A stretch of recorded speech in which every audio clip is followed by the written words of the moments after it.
Welcome, everybody. You're on Artist on Record, your ultimate intimate conversation with your favorite artist. And if it's your first time here, do me a favor. Subscribe. Hit that bell to be notified so you don't miss any other episodes. Give us a thumbs up. That's you. That's right. You can do it. And also, put your comments down below. I really like to hear what you have to say. And if you love the show, what you don't like about the show, put it all there. You're entitled to your comments, and I appreciate the feedback. Now, tonight, put your hands together for this gentleman. A lot of great music he has given us, and he's given us more. I have in the hot seat co-founder and lead vocalist of the Hollies, Mr. Allan Clarke. He is back. His single is out right now. Buddy's back. And also his new record will be out, I'll never forget, April 7th. The song Long Cool Woman in a Black Dress. One of the coolest riffs. It's raw, it's cool, but how is it really played? Well, check this out. I have Mr. Allan Clarke of the Hollies, who co-wrote the song, shares his story. Don't touch that dial. It all starts now. A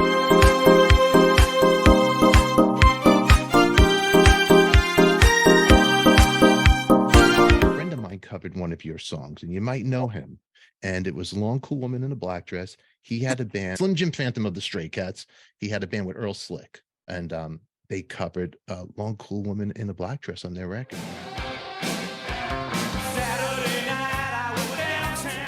Many people have covered it.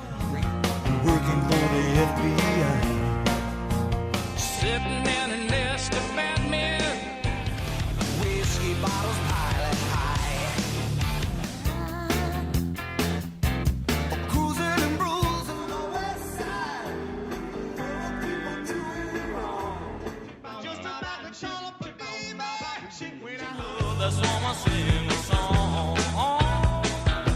Great song you co-wrote, and tell me about that song, because it's one of my. It has that Creedence edge to it, which I love Creedence Clearwater River. I think it's a great band, you know, and but that wasn't in my mind.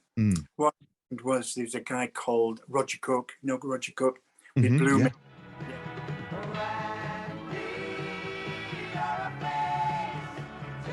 We met in the street one day, and he said we should write something together. I said, well, you know, when do you want to do it? So we got a day, and we went to the offices of Air, which was the company of the producers. Like there was Ron Richards, ours, there was George Martin, and two other producers. They had different artists, and they had an office. So we met in the office, and we went downstairs to where the piano was in the basement, and he brought a bottle of brandy with him.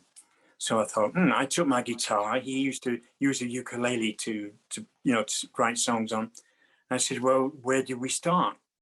And he said, well, I've got this idea. He said about this woman who gets in with a DA and things like that. I said, okay, well, just, give us a bit of what you got. So he gave me this sort of introduction to what the story is about, but he'd only got far as like the first verse. And I said, that sounds like rock and roll to me. And he says, okay. So we went through it and we took a drink. And we went through it another again and we took another drink. And we were getting really good, and we were happy and we was having a good time. And we finished it, and I said, I think I'll put this on the front of it. So I did the riff, and I don't know where it came from. I hadn't copied it from anywhere because I don't play lead guitar, never. But for some known reason, here it came a ding, ding, ding, ding, ding, ding, ding, ding, ding. And he went, oh, wow. He says, and that's great. So, I mean, I think it may have been that evening we were in our studios and we were doing an album called Distant Light, and I played it to the boys and they said, yeah, it's a good album track, that fantastic. He said, you play guitar because you know it. So I thought, great, I'm playing the guitar. And so me, Bobby and Bernie, the three of us just went through the song one more time to get it into a groove, and then we did the backing track. And then Tony put a little extra rhythm on the top of it. and it got chunkier. I double tracked the guitar, and then I put the vocal down. I did 2 takes, and we actually kept the first one. Ron Richards didn't produce it because he was ill. It was the engineer that when we went into the booth with him. He said, "Yeah, I put a little echo on it, the Elvis stuff." I said, "Let's hear it." It was great. I said, it's more or less finished. You got to do is 4 parts, put them together, and it's rock and roll. He said, "Okay, wait a minute." And we've written it in half an hour. And I think we actually produced the song in about an hour, after a lot of mics and all that sort of being put up. And we took it out, and it was on the album. Now, what a lot of people don't know about that song is there's a line in it which goes, "Jumping out of doors and tables." Jumping out of doors and tables. You can't jump out of a table. It should have been jumping out of doors and windows. But because it was such a good track, we left it. And nobody seems to have noticed it. So you can't jump out of a table. But, when it's going so well, you leave things like that in. But that's the funny part of that record. But it went to number 2 in America, and I wasn't with the guys. I was going to do my own solo album. So they said, "Go ahead, Al, we'll get another lead singer." But, yeah, I would have loved to have gone to America and done that. Because the Hollies then would have been that much bigger and be able to play bigger places, and but that wasn't to be. Me and Roger were pleased about number 2 in America. Yeah. You know what? Great song. A lot of people, great. One of the best riffs. It's so raw and unique. Maybe because you weren't so schooled on guitar, and your heart just went right into that riff. It's a great riff. And you have bands, even from bands like this band Fish all the way to Motley Crue singer Vince Neil covered it. It's to country people, Clint Beck. I mean, Motley Crue. It's, if only they know. See, we did the Rock and Roll Hall of Fame. I think it was about 2010. We were inducted into that. I was feeling.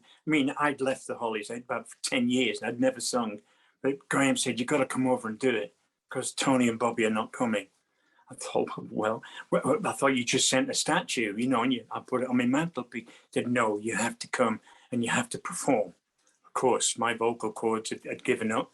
So he said, "Don't worry about it." He says, "We'll get some help." So, okay. So I took my son with me and my wife. We went over there.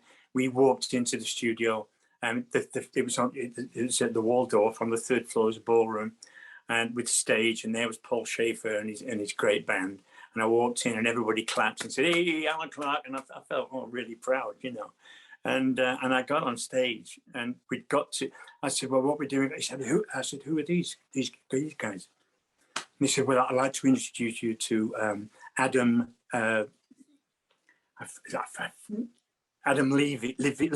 Levine, right? Maroon 5. Okay. This is Pat Donovan from Train. Now, they hadn't really got to the height of their fame at that particular thing. So I thought, well, this is good. Graham said, "They're going to help." So we started, and we went through Bus Stop. And when I'd finished that, I looked at my son. My son went, "Oh, that's okay." And all the stress went, it just dropped away. And I started enjoying myself. But then, the band, said, "We're going to do Long Cool Woman now." So I put my guitar on. And the 2 guitarists in the Schaefer band said, before we start, Alan, there's can you show us that riff again? Because there's something that we're missing. We can't decide where it's coming from. I said, okay. So I did it down. It's that diddle-in where people can't get it. And what it is, it's one finger laid on and then tap it again, so it sounds like a double note. You have to tap it, you can't pluck it.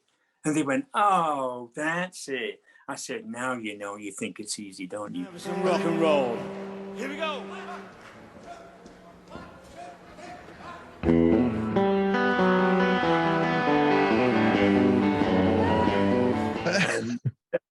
Things like that happen. It was great to meet someone who couldn't play it. Even what is it, Bonamassa? John Bonamassa. Joe Bonamassa, yes. Even he said it was one of the greatest things, and I feel so, wow. Fancy just doing that out of your head, and then all of a sudden it's one of these. It's great. It's used a lot in films. Just that.